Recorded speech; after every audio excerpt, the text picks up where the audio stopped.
मात्र एकादशी का व्रत कर लेने पर, मात्र एकादशी का व्रत कर लेने पर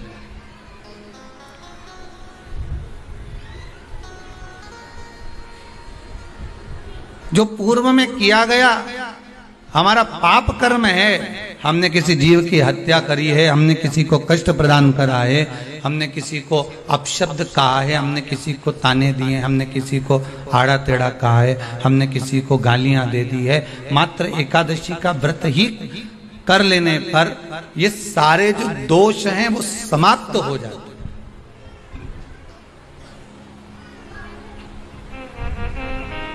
सारे दोष हमारे समाप्ति पर आ जाते हैं।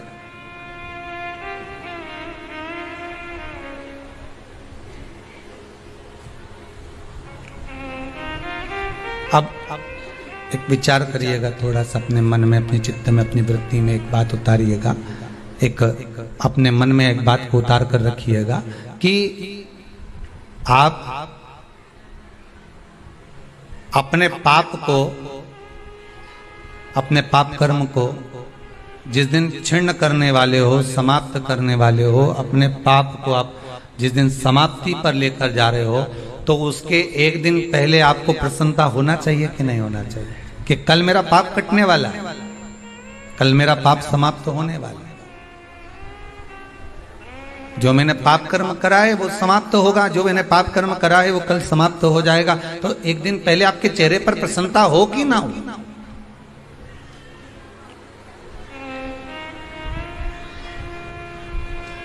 और चेहरे पर वो प्रसन्नता आपके आना चाहिए कि कल मेरा एकादशी का व्रत है, आज दशमी है, कल एकादशी का व्रत है, तो कल मेरी जब एकादशी का व्रत रहेगा तो मेरा ना जाने कितना कितना पाप, कितना असत्य, कितना झूठ, कितना प्रपंच वो समाप्त हो जाएगा। इसमें मुझे प्रसन्नता हो, इसमें मुझे आनंदता हो।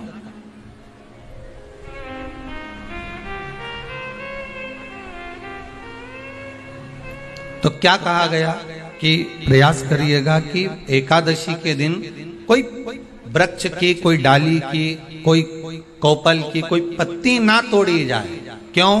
तो कहा अगर उस पत्ती को हम तोड़ देते हैं, वृक्ष की पत्ती को या क्यारे में लगी हुई कोई डाली की पत्ती को हम तोड़ देते हैं तो एकादशी का पुण्य फल प्राप्त नहीं होता, एकादशी का कोई फल हमारे खाते में नहीं जाता, पुण्य फल प्राप्त। अब फिर भले तुम चाहे तुमने मोरदन खाया हो, चाहे तुमने फिर चिप्स खाई हो, चाहे तुमने फिर व्रत का कितना ही सामान खा गए हो और तुमने सोचा कि आज मेरी एकादशी है, तो फिर उसका कोई फल प्राप्त नहीं है, उसका कोई सुख प्राप्त नहीं है आपको, फिर उसका कोई आनंद प्राप्त नहीं है आपको, फिर उसमें कोई आनंद की अनुभूति आपको नहीं मिल रही।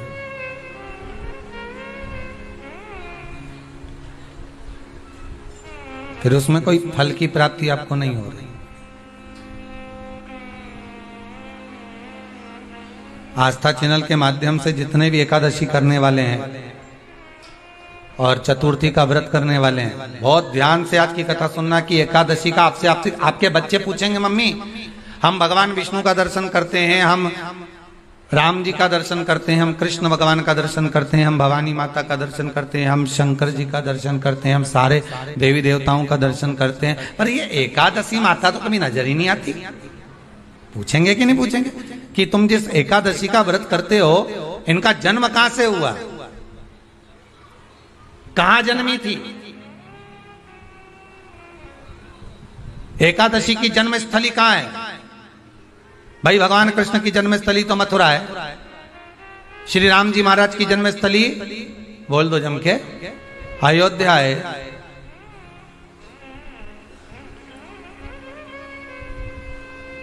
कोई आपसे पूछ ले कि एकादशी की जन्मस्थली कहां है, तो आधे लोग तो बाल खुजाने में लग जाएंगे कि एकादशी आखिर पैदा कहां हुई थी, जन्म कहां लिया था, इसका जन्म हुआ कहां था, कहां जन्मी थी।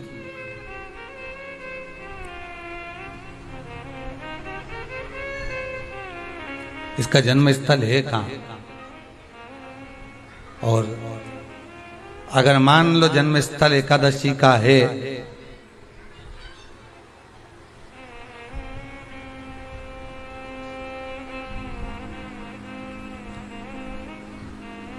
और एकादशी अगर जन्मी है उसका जन्म हुआ है और दुनिया के लोग इतना व्रत करते हैं, उपवास करते हैं, तो फिर इसका जन्म स्थल कहां होगा? तो कहा इसका जो जन्म स्थल है वो बद्रीनाथ। कहां पर है?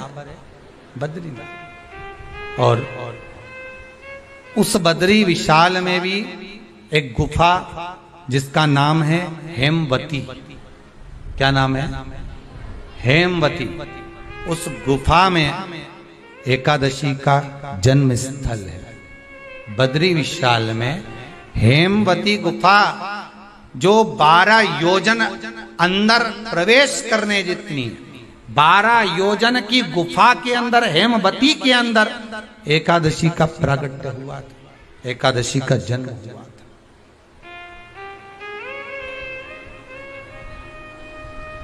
अब तो बता सकते हो ना कि कोई पूछे कि राम जी का जन्म अयोध्या में हुआ, भगवान कृष्ण का जन्म मथुरा में हुआ, और कोई पूछ ले आपका जन्म कहाँ हुआ था, अपन कह सकते ना सीहोर में हुआ हमारा।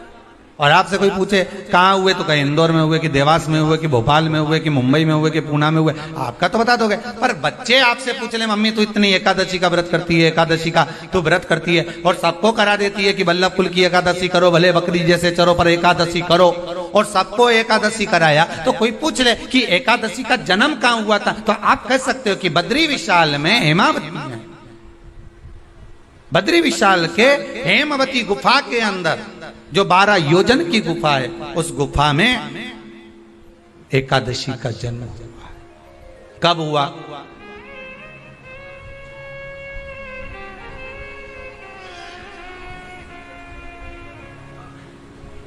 जन्म होने का कारण, राम जी के जन्म होने का कारण था रावण का संग्राम। भगवान कृष्ण के जन्म होने का कारण था कंस का संग्राम। नरसिंह भगवान के जन्म होने का कारण, प्रकट होने का कारण था हिरण्यकशिपु का संग्राम। वराह भगवान के प्रकट होने का कारण था कि पृथ्वी को जल पर लाकर ठहराना, हिरण्याक्ष का संग्राम।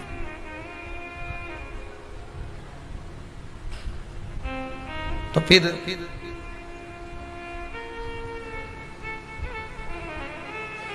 इसके जन्म का कारण क्या है? तो कहा इसके जन्म का केवल एक कारण है। सतयुग में, अब एक और बात का बहुत ध्यान दीजिएगा महाराज, सतयुग एक बार नहीं हुआ कि तुम सोचो कि सतयुग के बाद में द्वापर, त्रेता आ गया, त्रेता के बाद द्वापर आ गया, द्वापर के बाद कलयुग। एक सतयुग नहीं है, एक त्रेता नहीं है, एक द्वापर नहीं है, ना जाने कितने कितने सतयुग निकल गए, ना जाने कितने कितने द्वापर, त्रेता, कलयुग, ना जाने कितने निकल गए।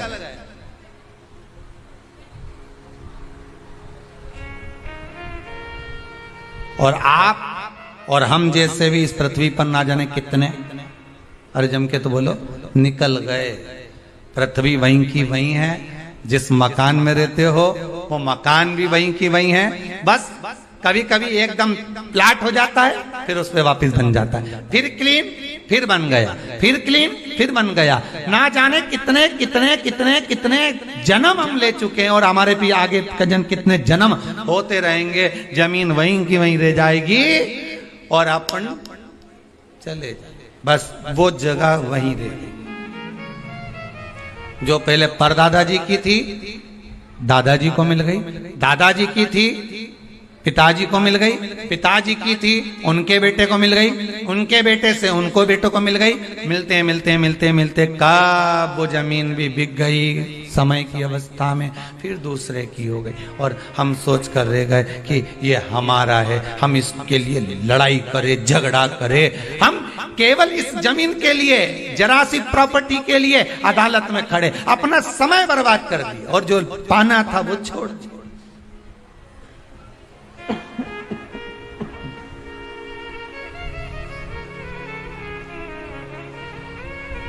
जो पाना था वो छोड़ दिया।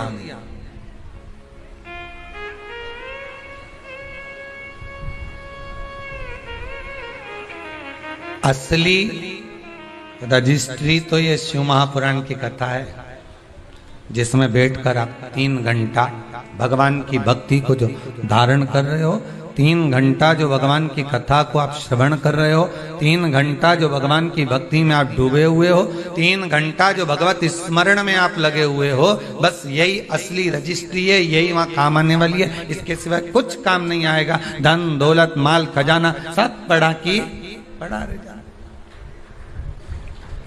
सब धरा की धरा।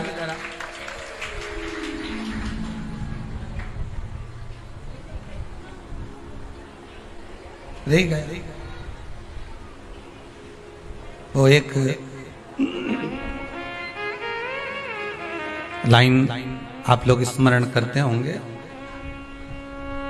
सज धज के जिस दिन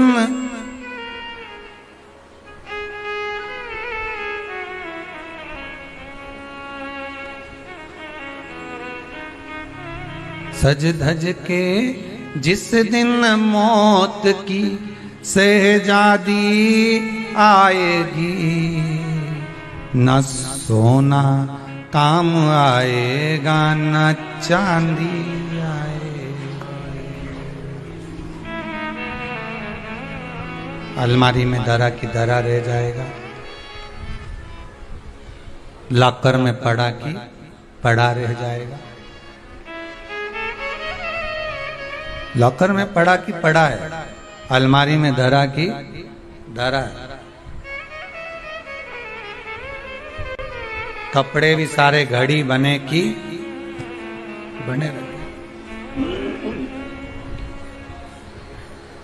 कपड़े भी धरे की धरे रह गए और सब पड़ा रहे कि छोटा सा तू कितने बड़े अरमान हैं तेरे, मट्टी का तू सोने जैसे मान है तेरे,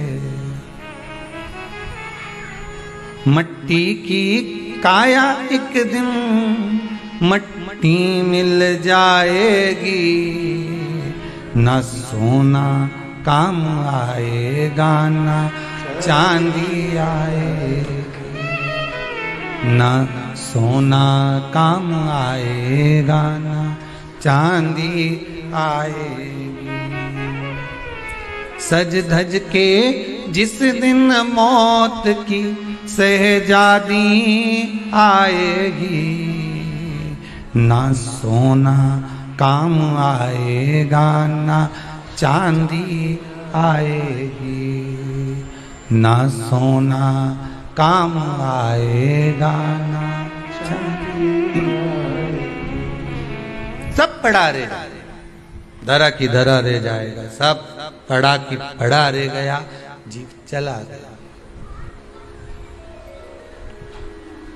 झगड़ा करा, लड़ाई करी, विवाद करा, खूब झगड़े पर मिला क्या? इतनी सी जमीन है, इतनी।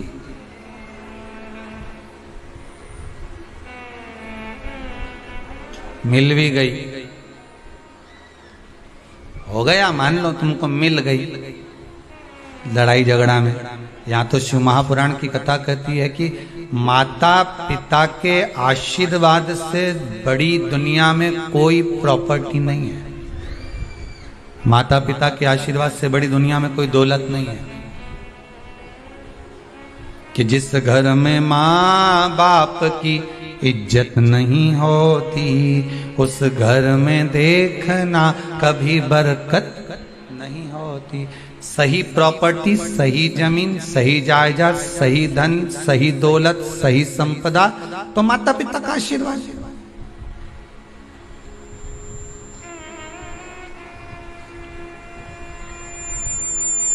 सही दौलत तो वही है, सही जायदाद तो वही है। अब प्रयास करना एकादशी के दिन कोई पत्ती ना टूटे। अगर आपको तुलसी के दल की भी जरूरत है तो आप दूसरे से कह सकते हो कि मुझे तुलसी का दल ला दे।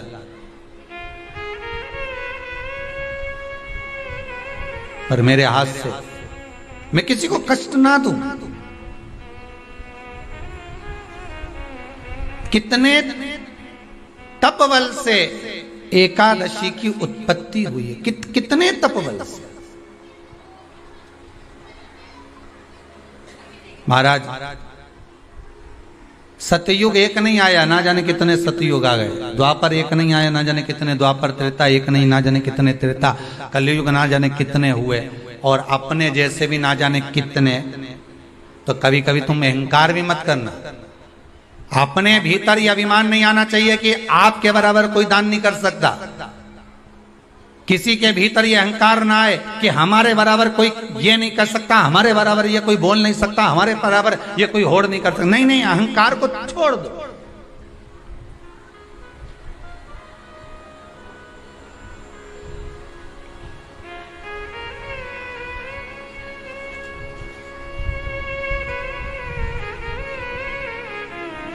इस भारत की भूमि पर, इस भारत माता की गोद में अगर वीर भी जन्मे तो ढेर वीर जन्मे, कोई एक नहीं। कोई एक सोचे कि मेरे बराबर कोई और नहीं कर सकता। नहीं नहीं, ना जाने कितने। इस भारत माता की गोद में अगर दानी भी जन्मे तो ना जाने कितने। कोई ये ना सोचे कि मेरा बराबर कोई दान नहीं कर सकता। इस भारत माता की गोद में सुंदर भी जन्मे तो इतने। कोई ये ना कह सकता है कि मेरे बराबर कोई सुंदर नहीं।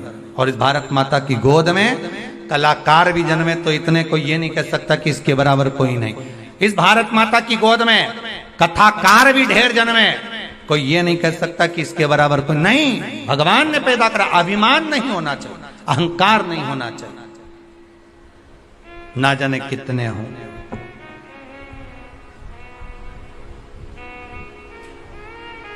ना जाने कितने।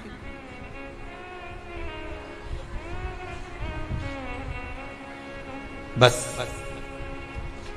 हो सकता है सतयुग, त्रेता, द्वापर, कलयुग भी जो अनेक हुए तो हम भी अनेक होंगे।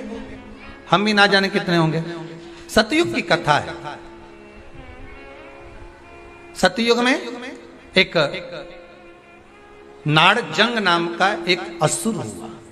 देखिए, एकादशी के जन्म की कथा शायद आपने जिंदगी में कभी सुनी ना सुनी जीवन में, पर इस जीवन में मनुष्य की देह प्राप्त कर कर अगर आप शंकर की शिव महापुराण की कथा सुन रहे हो तो एक एक संवाद को अपने जीवन में उतार कर रखना, जिससे कई माताएं कहती है गुरुजी पहले हम ये चीज नहीं जानते थे, पर आपसे श्रवण कर कर ही तो कुछ मिलेगा। आने वाली पीढ़ी को हमको ज्ञान देना है। सियोर वाला महाराज तो 3 घंटा 2 बजे से 5 बजे तक आस्था चैनल पर, फेसबुक पर, यूट्यूब पर कथा बाज देगा। इसके बाद जवाबदारी आपकी है। कथा सुनने के बाद जवाबदारी आपकी है कि आपके बच्चों को शाम को भोजन कराते समय, आप रात्रि को अपनी बहन से बात करते समय, आप रात्रि को अपने रिश्तेदारों से बात करते समय उनसे भी प्रश्न कर सकते हो। क्यों आज तूने कथा सुनी थी? आज अपने एकादशी के जन्म की कथा सुनी कि एकादशी कब पैदा हुई, एकादशी का जन्म कब हुआ, कौन सी जगह पर जन्मी थी। अपने को मालूम था कि राम जी कहां जन्मे, अपने को मालूम था भगवान कृष्ण कहां जन्मे, अपने को मालूम था नरसिंह भगवान कहां जन्मे, पर अपने को एकादशी का जन्म कहां हुआ यह नहीं मालूम था। आप अपनी बहन से, अपने रिश्तेदारों से बात कर सकते हो। 3 घंटे की कथा तो आप यहां श्रवण कर लेते हो आस्था चैनल के माध्यम से, फेसबुक और यूट्यूब के माध्यम से। इसके बाद की जवाबदारी आपकी है कि इस कथा का प्रसाद आप किस किस को दे रहे हो। आप कथा का फोन लगाकर किस किस को बोल रहे हो कि 2 बजे से 5 बजे तक कथा आ रही है। सुनो, व्रत शिव महापुराण की कथा है। व्रत उपवास जो अभी तक करते आए हैं उसी को सुन रहे हैं कि अब कैसे करना चाहिए। करते तो आए पर उसको करना कैसे। कहां जन्म ले लिया तो कहा महाराज बद्रीनाथ। कब जन्मी एकादशी? एकादशी का जन्म कब हुआ तो कहा एक नाड़ाजंग नाम का सुर था, राक्षस, जिसके पुत्र का नाम था मुर। क्या नाम है? मुर। मुरदे। ये मुरदैत्य इतना विशाल काय था, इतना विशाल काय था, रहने वाला चंद्रावती नगर का था। कौन से नगर में रह रहा था? चंद्रावती नगर। बड़ा विशाल था।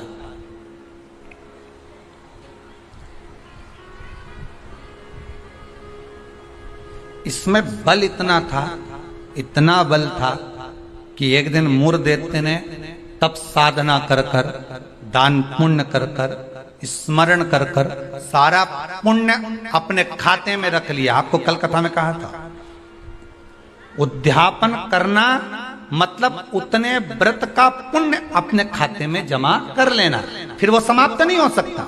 उस पर सील ठप्पा लग गया मतलब ये प्रॉपर्टी तुम्हारी हो गई।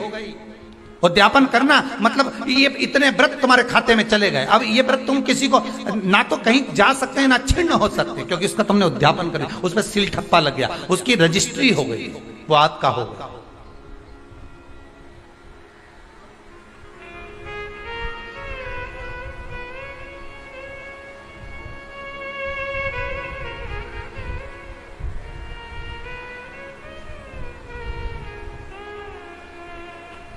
अब मूरदैत्य बड़ा उपद्री था, बड़ा उपद्री, इतना उपद्री, पर साथ में वो दान भी बहुत करता था, साथ में वो पुण्य भी बहुत करता था, सत्कर्म बहुत करता था। अब पर ये सब कुछ करने के साथ में वो पाप भी बहुत करता था।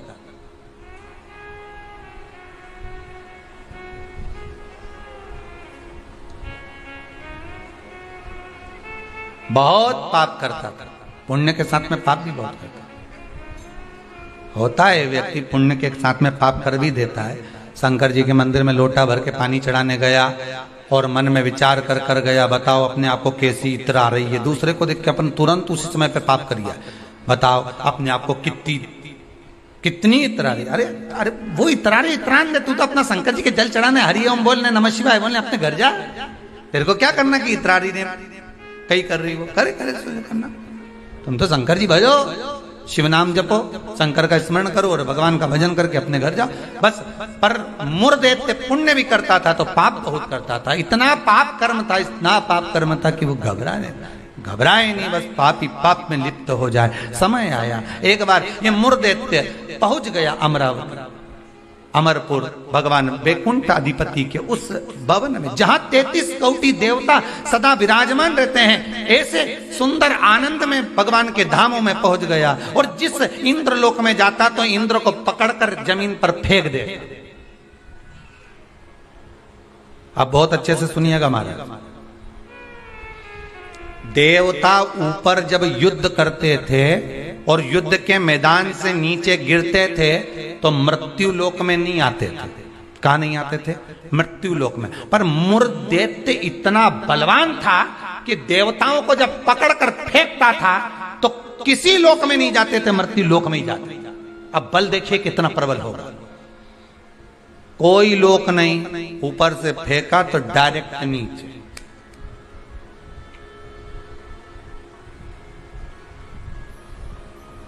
सीधे नीचे।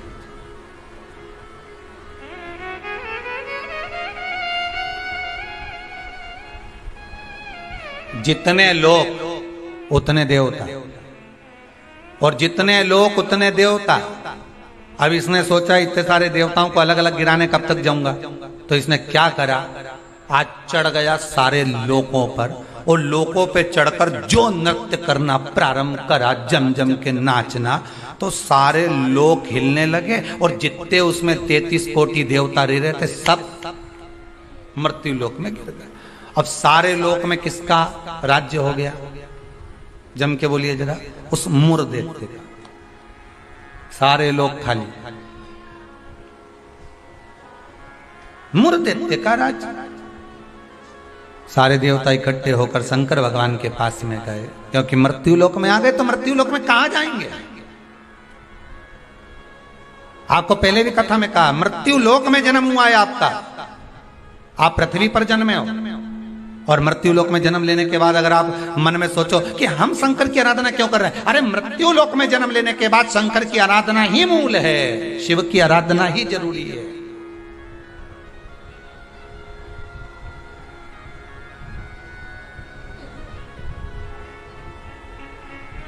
कहां जाए, किससे कहें? बैकुंठ लोक के अधिपति भगवान विष्णु, ब्रह्मलोक के अधिपति भगवान ब्रह्मा, इंद्र लोक के अधिपति इंद्र, यमलोक के अधिपति यम, मृत्यु लोक के अधिपति महादेव है, भगवान शिव है। और अगर आप मृत्यु लोक में रह रहे हो तो आपके जीवन में अगर दुख है, तकलीफ है, कष्ट है, रोग है, बीमारी है, तकलीफ में हो तो शंकर की शरण में जाइए। सारे 33 कोटि देवताओं का चरित्र एकादशी के जन्म की कथा कर रही है, पद्म पुराण की कथा कर रही है, स्कंद पुराण की कथा कर रही है, शंकर की पावन कथा कर रही है कि देवता जब मृत्यु लोक में आ गए और मृत्यु लोक में आने के बाद उनको जब कष्ट हुआ, किसी देवता के पास नहीं गए, सबसे पहले शंकर जी के पास गए, क्योंकि जो करीब में होता है उसी को पुकारा जाता है। एक बहू पूना में रह रही है और एक बहू तुम्हारे साथ में रह रही है और तुम्हारा पेट दुखे या चक्कर आ रहे हैं तुमको, तो क्या पूना वाली को फोन लगा के बोलोगी बहुत चक्कर आ रहा है?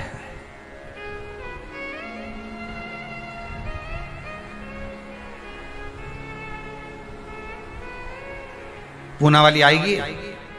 अरे बोलो जम के तो बोलो। मुंबई वाली आएगी?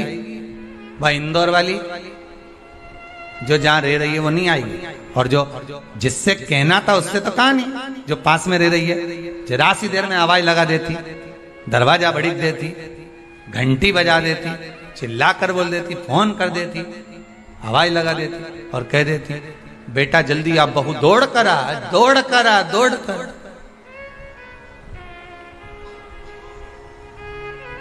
बोलो आती कि नहीं आती? कितना भी झगड़ा हो, कितनी भी लड़ाई हो गई हो, तो भी किसी को तकलीफ में है तो ऐसी कोई बहू नहीं होती जो दौड़ कर ना आए। तकलीफ में होगी, भले कितना भी झगड़ा कराओ, कितनी भी लड़ाई करियो, कितना भी विवाद हो, दौड़ के आ गए और आई तुरंत। क्या हो गया मम्मी? बस मेरे को चक्कर आ रहा है। अब तुमने पूना वाली को बुलाया, इंदौर वाली के बुलाया, बड़नगर वाली के बुलाया, ने पीपरठौन वाली के बुलाया, ने नीमच वाली के बुलाया, सब क्या बुलाया तुमने, पर तुमने उसको नहीं बुलाया जो पास में थी।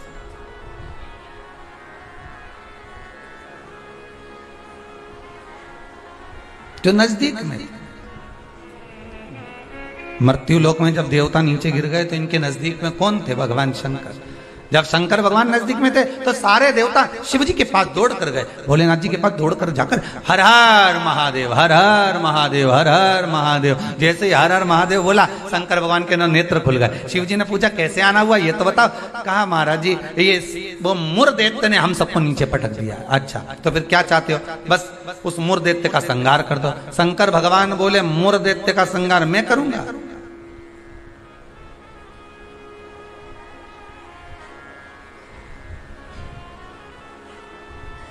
मैं नहीं कर सकता। क्यों? उसका संहार भगवान विष्णु करेंगे। उनसे जाओ कहो जाकर। तो भगवान विष्णु तो हमारे, हम 33 कोटि देवता नीचे नजर आ रहे हैं, पर भगवान विष्णु कहीं नजर नहीं आ रहे। हमको तो लग गया ऊपर से पटका होगा तो वो नीचे चले गए। भगवान नहीं दिख रहे, हमें नजर नहीं आ रहे, हम कहां ढूंढे उनको? ये हमारी दृष्टि है। हमारी दृष्टि से भगवान को हम देखने का प्रयास करेंगे ना, भगवान नहीं मिल सकता। भगवान को पाने के लिए भीतर की दृष्टि चाहिए, आत्मा की दृष्टि, मन की दृष्टि चाहिए। हमारी दृष्टि पे तो चश्मा लगा होता है, ब्लैक कलर का लगा है तो ब्लैक दिखेगा, नीला लगा है तो नीला, पीला लगा है तो पीला, हरा लगा है तो हरा। उसी तरह हमारी दृष्टि पे चश्मा लगा है, कामी होगा तो कामी दिखेगा, लोभी होगा तो लोभी दिखेगा। चोर को चोर नजर आता है, साहूकार को साहूकार नजर आता है, बेईमान को बेईमान नजर आता है, ईमानदार को ईमानदार नजर आता है, धर्मात्मा को धर्मात्मा नजर आता है, पुण्यात्मा को पुण्यात्मा नजर आता है। साहूकार को साहूकार दिखेगा, ईमानदार को ईमानदार दिखेगा, ढोंगी को ढोंगी नजर आएगा, पापी को पापी नजर आएगा, कपटी को कपटी नजर आएगा। आप जैसा चश्मा लगाए होगे सामने वाला व्यक्ति वैसा नजर आएगा। आप अपनी आंखों का इलाज अच्छा करवाओ, सामने वाला व्यक्ति अपने आप ही अच्छा नजर आने लगेगा,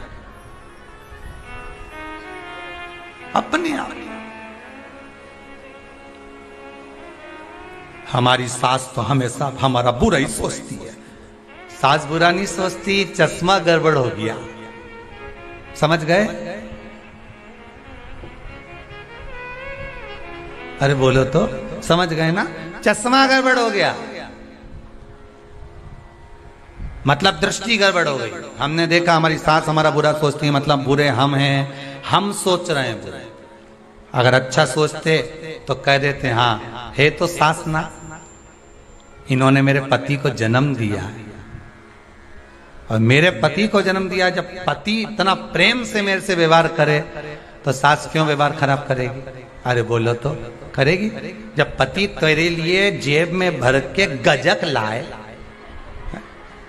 कुरकुरा लिया है, चिप्स लिया है, तब तूने एक बार भी नहीं किया कि बताओ मेरा क्या जो, तो कहे पति अच्छा है पर सास बुरी। नहीं नहीं, दृष्टि हमारी बुरी है, उसमें हमें सामने वाला व्यक्ति गलत नजर आ रहा है। हम अच्छा देखना प्रारंभ कर देंगे ना तो हमको अच्छा मिलने लगेगा। बुरा जो देखन में चला और बुरा न मिलिया कोई, कौन मिला फिर बुरा? मन।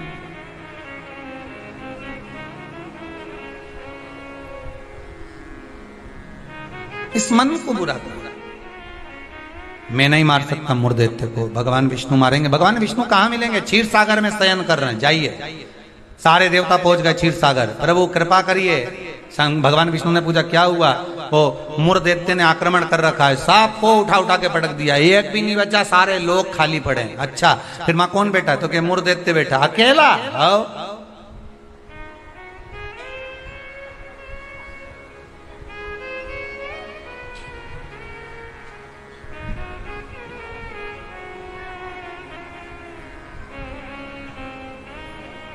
वो अकेला बैठा। हाँ, भगवान विष्णु बोले आप चिंता मत करो, चलो चलो हमारे साथ। चंद्रावती नगर पर सारे 33 कोटि देवता आक्रमण कर दो। शंकर भगवान तो मुस्कुराने लगे। एक मुर्देत्य के लिए 33 कोटि देवता अपना अपना लोक छोड़कर आ रहे हैं युद्ध करने के लिए। विचार करिएगा जरा। एक व्यक्ति की हस्ती मिटाने में, एक व्यक्ति की हस्ती मिटाने में ना जाने कितने लग जाते हैं नीचे गिराने में, ना जाने कितने।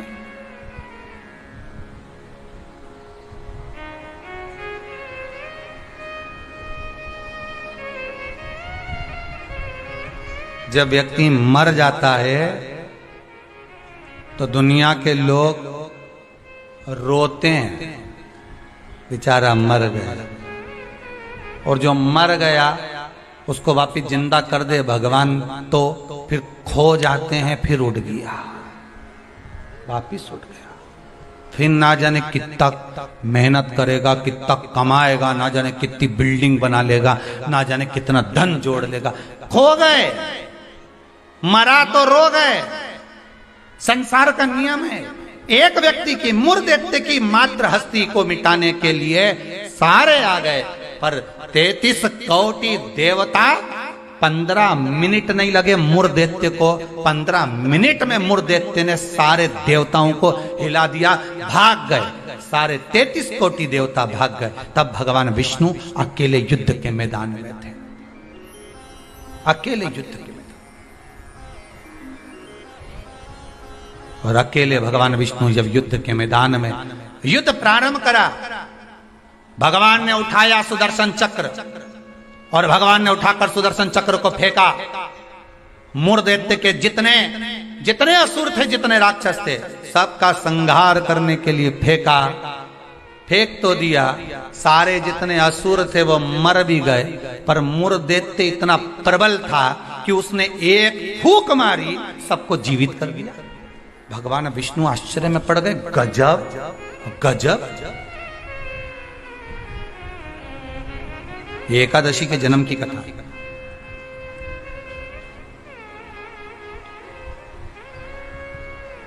गजब हो गया।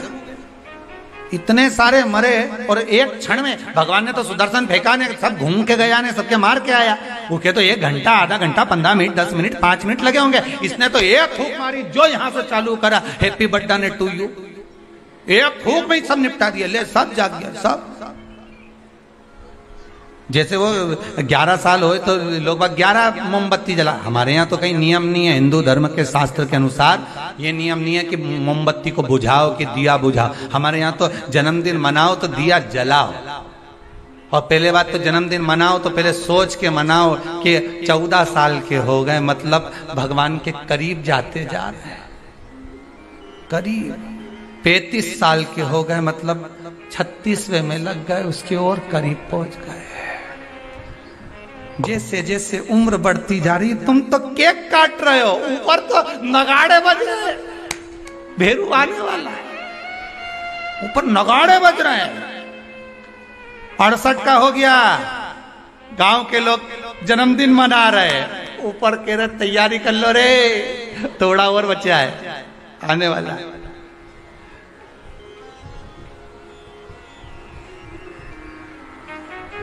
कई लोग पूछते हैं तो गुरुजी क्या हम जन्मदिन नहीं मनाए? हमने कहा मनाओ।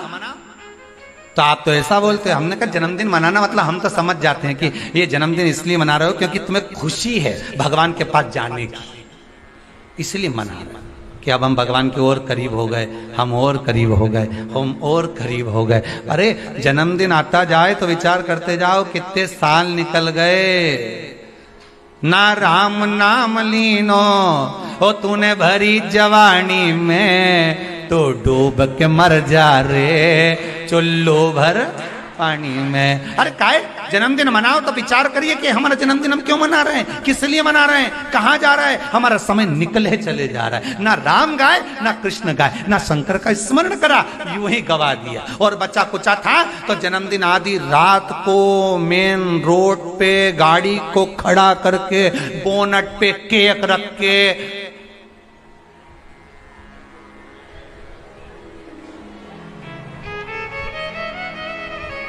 बेचारा इतना अच्छा व्यक्ति का जन्मदिन रोड पे मना रहे जैसे बेचारा अनाथ है रे, इका कोई नहीं बापड़े का।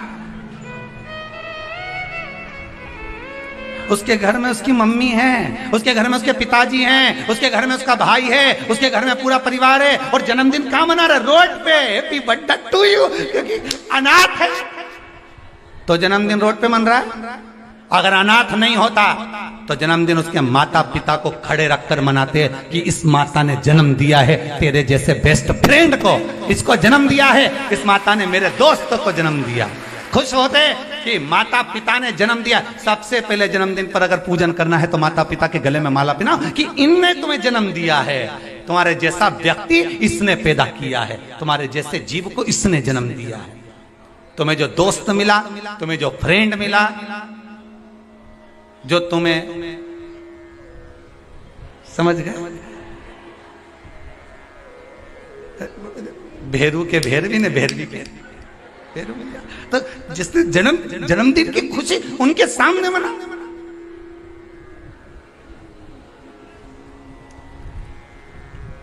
चले गए रोड पे, गाड़ी खड़ी कर ली, केक काट लिया, आधी रात को बम फटाका फोड़ लिया, बस। क्या मतलब? वो अनाथ नहीं है, वो अनाथ नहीं है। उसके सिर पर उसके माता पिता का हाथ।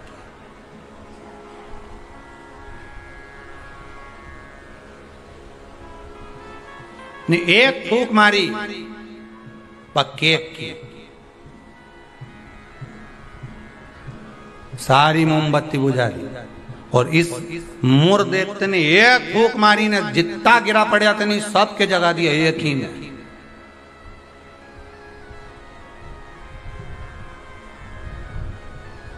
मेरे को तो लगे वो कहीं कहीं का बाबा जोगी और नहीं हो, नहीं जिसके यहाँ झाड़ा लगवाने लोग जाए, एक फूंक मार दो उठी क्या तो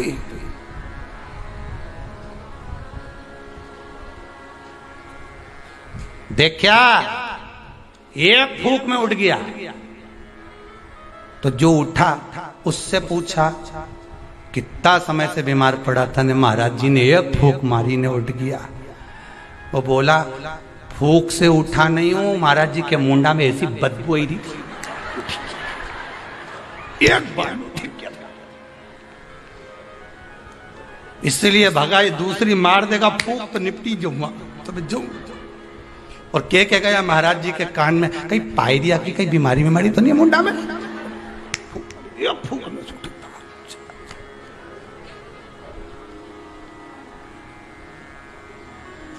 अब अभी महाराज जी ने उसको मारी थी, अब महाराज जी खुद के मार के देगा।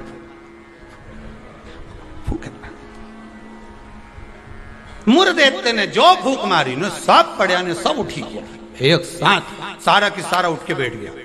अब तो भगवान भी सोचे क्या करें। भगवान ने सुदर्शन को वापस लिया, गदा का प्रहार करा। गदा युद्ध हजारों वर्ष तक चला मुर्देत्य के साथ, 1000 वर्ष तक गदा युद्ध चला है भगवान विष्णु का। गदा युद्ध में जब भगवान विष्णु हार गए तब मल्लाह युद्ध प्रारंभ हुआ। कहते हैं हजारों वर्ष निकल गए, 10, 20, 25, 50 हजार वर्ष केवल मल्लाह युद्ध में निकल गए भगवान विष्णु के, तो भी नहीं हारा।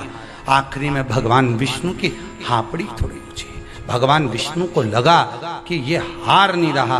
भगवान विष्णु थक गए क्योंकि ये मुर्देत्य तो पत्थर जैसा था और मेरे नारायण कमल जैसे कोमल थे। भगवान एक जगह जाकर बैठे। लक्ष्मी जी ने, पद्मावती जी ने, माता लक्ष्मी ने जाकर पूछा नाथ हुआ क्या है। भगवान कह रहे हैं मैं थक चुका हूं, हजारों वर्ष से युद्ध लड़ रहा हूं पर तू ये हारता नहीं है। तब लक्ष्मी मैं आता हूं तो रुक। लक्ष्मी जी को क्षीर सागर में रोका और भगवान नारायण दौड़ कर गए बद्री विशाल। हेमवती गुफा में प्रवेश कर गए। 12 योजन की उस गुफा में मेरे भगवान प्रवेश कर गए। जाकर मेरे नारायण सो गए क्योंकि इतने थक चुके थे।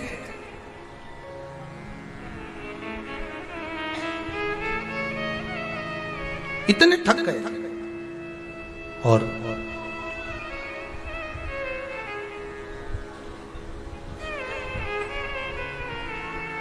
इतने थक गए भगवान, इतने थक गए, सो गए। मुर्देत्य भगवान के पीछे पीछे दौड़ कर आया कि आखिर ये जा कहां रहे हैं, ये जा कहां रहे हैं। मुर्देत्य ने विचार करा आज भगवान भाग कर कहां जा रहे हैं मुझसे। केवल वो काल्यावन को देखकर भगवान युद्ध का मैदान छोड़कर नहीं भागे थे, यहाँ मुर्देत्य को देखकर भी भगवान युद्ध का मैदान छोड़कर भागे थे। भगवान का नाम था रणछोड़ राय। कहां जा रहे हैं, किस जगह जा रहे चले।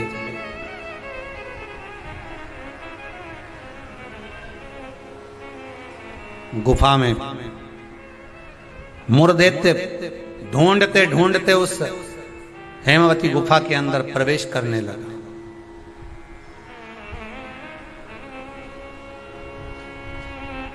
वहां पर हेमवती गुफा में जैसे ही प्रवेश करा उस समय पर पाप पुरुष, कौन सा पुरुष है, पाप व्यक्ति का जो पाप होता है जब वो पुण्य वाली जगह पर जाता है, सत्कर्म वाली जगह पर जाता है, तो उसका जो पाप पुरुष है, उसका जो पाप है वो उसके सामने आकर खड़ा हो जाता है। बहुत ध्यान देना। क्यों कहते हैं कि मंदिर जाओ, क्यों कहते हैं तीर्थ जाओ, क्यों कहते हैं सत्संग में जाओ, क्यों कहते हैं कथा स्मरण में बैठ जाओ, क्यों कहते हैं। हमारा जो पाप है वो हमसे, जैसे ही हम तीर्थ गए, जैसे ही हम भजन में गए, जैसे ही हम कथा में गए, जैसे हम कीर्तन में गए, जैसे हम स्मरण में गए, जैसे ही भगवान की भक्ति में हम पहुंचे, हमारा पाप जो हमारे सम्मुख में था, हमारे साथ में था, वो पाप हमसे दूर हो जाता। और मुर्देत्य के सामने वही पाप पुरुष आकर खड़ा हो गया। अंदर प्रवेश कर रहे थे मुर्देत्य, पाप पुरुष ने रोक दिया। कहां जा रहे हो तुम? तुम्हें मालूम नहीं तुम कहां प्रवेश कर रहे हो? तुम्हें ज्ञात नहीं है क्या? ज्ञात है। मैं भगवान विष्णु को ढूंढने जा रहा हूं, उनके साथ मेरा युद्ध हो रहा है। अच्छा, मैं भगवान विष्णु को ढूंढने जा रहा हूं क्योंकि उनके साथ मेरा युद्ध हो रहा था। पाप पुरुष ने रोक दिया, अंदर नहीं जा सकते क्योंकि अंदर पुण्य है। आप रुको भाई, रोक दिया। जब मुर दैत्य ने पाप पुरुष को हटाया और अंदर प्रवेश करने लगा, 11 दिन तक, एकादशी दिन तक, 11 दिन तक पाप पुरुष और मुर दैत्य दोनों की बात संवाद हुई है। पाप सामने है, मुर दैत्य प्रवेश कर रहा है, बीच में पाप अड़ा पड़ा है। और वहीं बस उस 11 दिन में क्या हुआ कि 11 दिन में भगवान विष्णु के शरीर से एक स्त्री ने जन्म ले लिया। एक कन्या ने, एक स्त्री ने, एक नारी प्रकट हो गई। नारी प्रकट, मार्गशीर्ष मास कृष्ण पक्ष एकादशी के जन्मदिन की तारीख बता रहा है। जैसे भादो कृष्ण अष्टमी, किसका जन्म है? भगवान कृष्ण का। चैत्र की नवमी, बोलते जाओ, राम जी का। कोई आपसे पूछे कि एकादशी का जन्म कब हुआ था? मार्गशीर्ष मास की सुंदर कृष्ण पक्ष की एकादशी के दिन, जब 11वां दिन था भगवान को सोते हुए, तब भगवान के शरीर से एक कन्या ने, एक स्त्री ने जन्म लिया। 11वें दिन जन्मी, इसलिए भगवान आगे इसका नामकरण संस्कार करेंगे, उसका नाम एकादशी रखेंगे।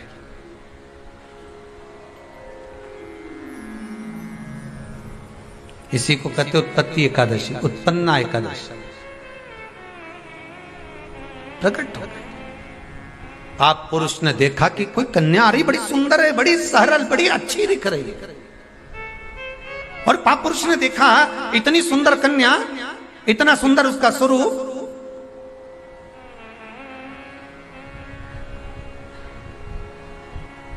कईयों के मन में बड़ा प्रश्न होता है महाराज जी, कई माताएं बहुत प्रश्न करती हैं, कहती हैं गुरुजी क्या एकादशी का व्रत केवल वेदव्य नारी करती है?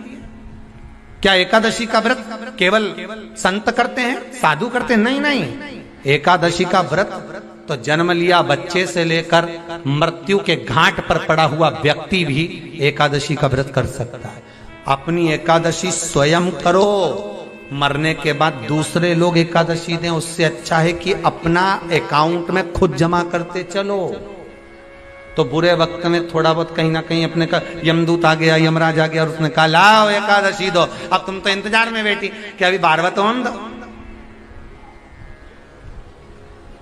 तो क्या 12वां के कहीं करेगी? तो क्या 12वां के हमारा छोरा उन्हें एकादशी देगा?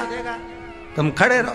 अब वो 10 दिन तक तो इंतजार करा। गरुड़ पुराण में लिखा है जीवात्मा के जब प्राण छूटते हैं, किसी के प्राण छूटे, प्राण छूटने के 10 दिन तक जीवात्मा घर की अटारी पर रहती है। अब 10 दिन के बाद तो जाएगी।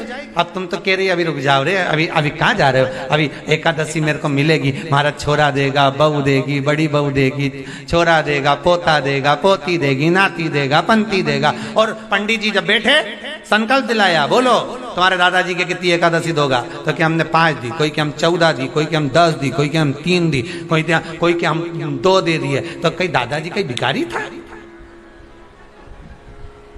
ये दादाजी की कथा नहीं, अपनी कथा। अपन क्या भिखारी है जो दूसरे की एकादशी लेकर जाएंगे?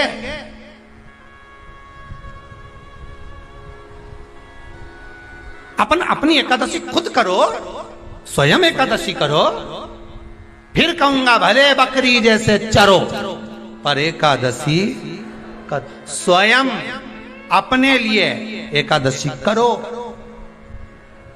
जिस समय पर जाएं तो इंतजार नहीं करना पड़े कि रुक जाए, 12वां तो होने, अभी एकादशी पंडित जी संकल्प छुड़ाएगा ना जब मिले। नहीं हम तो अब भी ले के जाए। तो क्या ले चल, मैंने तो खूब करी, पूरा साल की एकादशी करी, तुझे क्या ही मालूम रही यमराज? चल चल मुझे ले चल। और एकादशी की मृत्यु दीजे द्वादशी को दान। और वृंदावन की लकड़ी दीजे दीजे दोनों हाथ, म्हारा द्वारिकारा नाथ, म्हारा चार भुजारा नाथ, द्वारकारा नाथ म्हारा चार भुजारा नाथ। जो जो मांगो दीजो मण, दीजो भर भर हाथ, म्हारा द्वारिकारा ओ द्वारकारा नाथ, म्हारा चार भुजारा नाथ।